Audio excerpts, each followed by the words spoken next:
E aí pessoal, tudo bem?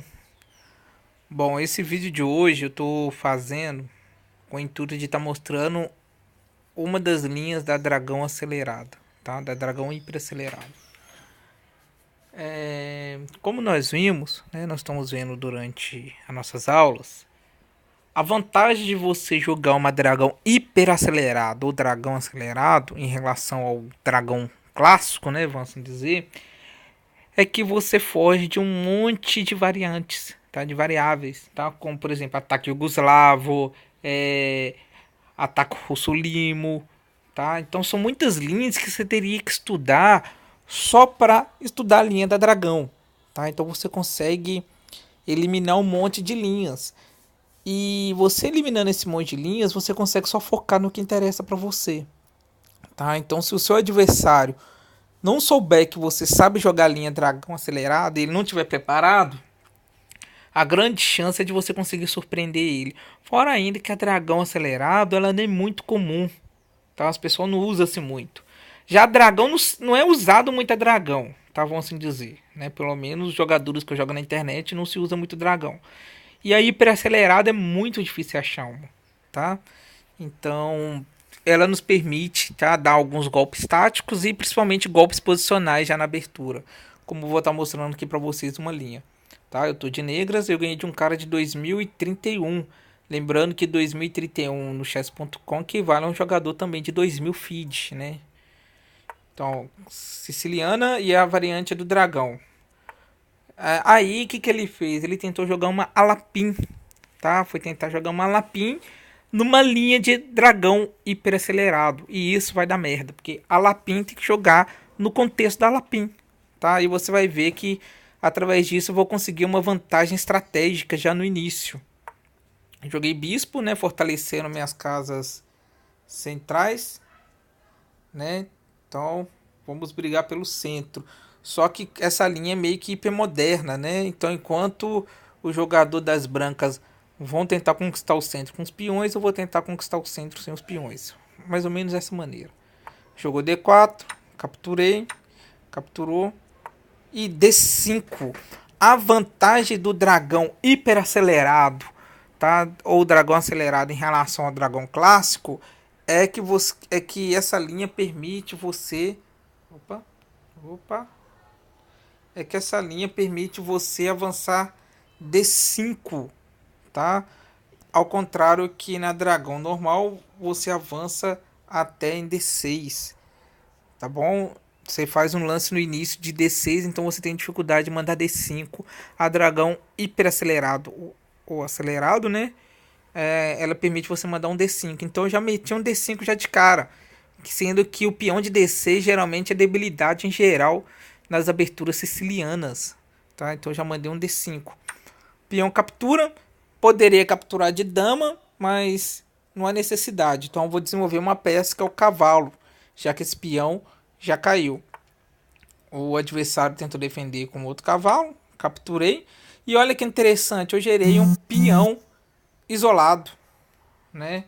Então, ao avançar D5, além de eliminar a minha debilidade, eu crio no adversário, quando ele faz peão, toma peão, um peão isolado. Note que por enquanto ele está com um par de peões isolados centrais, mas como eu tenho mais peças de ataque do que defesa, eu consigo eliminar um desses peões, equiparando o número de peças, tá? Isso é importante, então eu não estou perdendo material nenhum. E gerei um peão isolado na casa de D4 do adversário, tá? Então agora é só simplificar e usar o tema de estratégia como jogar contra o peão isolado, ganhar esse peão, simplificar o jogo e para final gerar um passado e ganhar a partida. Então eu já tenho uma receita de bolo para me jogar, tá? E essa configuração que ele está fazendo o peão isolado, ele vai tentar usar a exceção do peão isolado para ver se pelo menos leva alguma vantagem. Tá? Quando eu falei exceção do peão isolado, é uma situação onde suas peças estão organizadas, na qual esse peão isolado aí, ele se torna muito forte. Ele acaba não sendo uma debilidade, e sim uma peça de ataque. Tá? Então, cavalo, aliás, desculpa, bispo, ameaçando cavalo. Cavalo, ele movimenta fazendo um contra-ataque ao bispo. O bispo perde um jogo, então fazer a segurança do rei antes de continuar. O peão de H 3 por quê? Por causa da cravada. Eu tô ameaçando no próximo jogo. Se vão dizer aquele rock, tá? Eu estaria ameaçando o bispo em G4, ameaçando bispo toma cavalo e depois dama toma peão. Então, algo parecido com isso, tá? Então ele jogou um H3, não havia muita necessidade, porque se eu fizesse essa linha, essa sequência que eu falei, tinha dama captura B7, né? Mas eu poderia fazer alguma coisa que eu poderia dar esse golpe sem perder esse peão de B7, por exemplo, tá? Cavalo, desenvolvendo meu cavalo atacando o peão isolado, né? Então, quando você estiver jogando contra o peão isolado, é bom você atacá-lo. Desenvolveu defendendo o bispo. Daí eu vi o seguinte, olha, a posição tá aberta. Trocar o par de bispo para mim é vantagem, porque a posição tá aberta. Então, e tem uma casa-chave aqui, o C4. Essa casa-chave de C4, geralmente ela é muito usada pelas negras com a siciliana. Então sempre as negras elas têm que ficar de olho nessa casa de C4, principalmente na linha de dragão.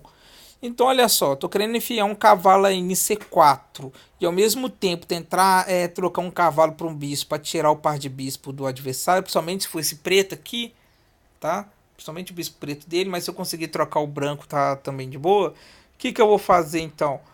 Eu pensei no seguinte plano, pego esse cavalo aqui, jogo para cá, esse cavalo ameaça o bispo e permite eu ir para casa-chave. Então essa aí que foi minha ideia, tá? Então eu joguei um cavalo em A5, tá? Então eu joguei um cavalo em A5, é claro que a partida é de 10 minutos, tá, gente? Vocês podem reparar que o adversário ficou com um tempo de 5 minutos e o meu tempo foi de 7. Eu gastei apenas 7. Ainda sobrou 7,20 segundos para mim. Então eu gastei o quê? Nem 3 minutos do meu tempo para a partida acabar. Tá? Então eu não fiz um cálculo bem exato.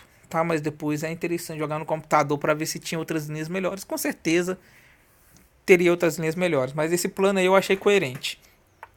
Bispo voltou. Eu tinha calculado esse recuo desse bispo. Então eu ocupo a casa-chave. Ocupando a casa-chave, eu ataco o bispo que eu queria e eu ataco um peão, né? Ou seja, ou eu ganho o bispo ou eu ganho o peão. Aí as brancas resolveram voltar com o bispo, né? Pra ficar nessa diagonal seria já melhor atacar a dama em D2. Só que é o seguinte, essa daí foi uma arapuca que ele tentou fazer comigo, porque se eu capturo o peão de B2, né? Vou colocar aqui. Se eu capturo esse peão aqui, dama vem para cá, atacando o cavalo aqui, impedindo com que eu voltasse para cá. Então eu perderia o cavalo se eu fizesse isso. Então dama D2 capturaria meu cavalo, tá? Então vendo que eu precisava de mais uma peça para voltar, né, o meu cavalo, eu joguei o bispo em E3, em E6, desculpa, tá? Bispo em E6, dando uma base pro cavalo caso que ele queira voltar. As brancas defenderam o peão, né, em D2. Era claro que eu calculei que ele ia defender o peão em D2. Isso era óbvio. Mas a minha intenção era o seguinte, olha, já que ele vai defender ali em D2, eu vou gerar uma outra debilidade, que seria os peões dobrados, né? Esse peão e o peão aqui, que em seguida ia fazer a troca do cavalo pelo bispo, que era algo que eu já queria fazer, né? Trocar o cavalo, eliminar o par de bispo do meu adversário, mas eu também iria eliminar meu par de bispo ao em seguida fazer bispo captura bispo dele, tá? Mas a vantagem minha seria que ele ficaria com um peão isolado no final.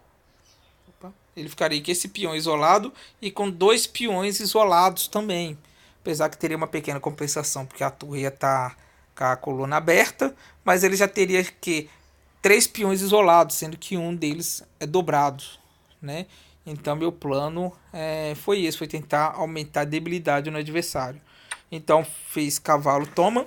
E detalhe, eu iria ficar numa final de cavalo contra bispo, numa posição aberta, sendo que 2 peões dele estaria na casa na casa negra. Aí ele resolveu tomar bispo toma bispo, né? Então eu resolvi ganhar um peão com cavalo captura dando cheque.